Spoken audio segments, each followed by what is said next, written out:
नमस्कार दोस्तों। तीन चोरों की कहानी। बहुत दिनों की बात है। किसी शहर में रमन, गीसा और राका तीन चोर रहते थे। तीनों को थोड़ा थोड़ा विद्या का ज्ञान था। तीनों चोरों को विद्या का ज्ञान प्राप्त होने के कारण बहुत घमंड था।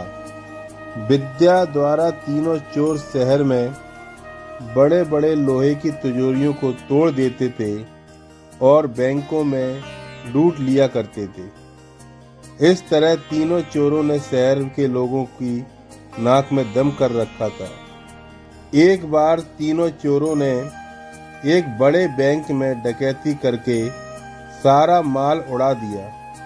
तब पुलिस को खबर हुई तो तीनों चोरों को पकड़ने के लिए तलाश करने लगी, मगर तीनों चोर पास ही के एक घने जंगल में भाग गए।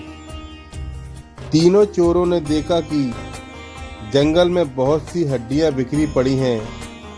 रमन ने अनुमान लगाकर कहा, ये तो किसी शेर की हड्डियां हैं। मैं चाहूं तो सभी हड्डियों को अपनी विद्या के ज्ञान द्वारा जोड़ सकता हूं। गीसा को भी बहुत विद्या का घमंड था, सो वह बोला, अगर ये शेर की हड्डियां हैं तो मैं इनको अपनी विद्या द्वारा शेर की खाल तैयार कर उसमें डाल सकता हूँ। रमन और गीसा की बात सुनकर राका को भी घमंड उमड़ पड़ा और उसने कहा, तुम दोनों इतना काम कर सकते हो तो मैं भी अपनी विद्या द्वारा इसमें प्राण डाल सकता हूँ। तीनों चोरों अपनी विद्या का प्रयोग करने लगे।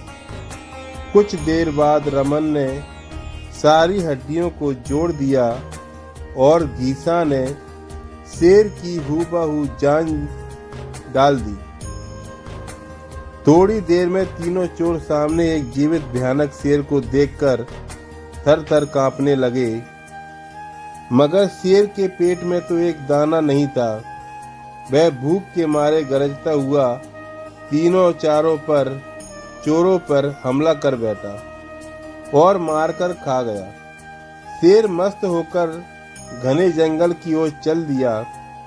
कहानी से हमें शिक्षा मिलती है दोस्तों इस कहानी से हमें यही शिक्षा मिलती है कि कभी घमंड नहीं करना चाहिए। घमंडी को हमेशा दुख का ही सामना करना पड़ता है। यदि तीनों चोर अपनी विद्या का घमंड न करते तो उन्हें जान से हाथ न धोने पड़ते। हमें अपनी विद्या का प्रयोग सोच समझकर करना चाहिए। दोस्तों ऐसी ही दिलचस्प कहानियों के लिए हमारे चैनल पर बने रहने के लिए हमारे चैनल को सब्सक्राइब करें। वीडियो पसंद आए तो उस वीडियो को लाइक शेयर करें और कमेंट करके बताएं कि हमारी वीडियो आपको कैसी लगी। धन्यवाद। जय हिंद, जय भारत।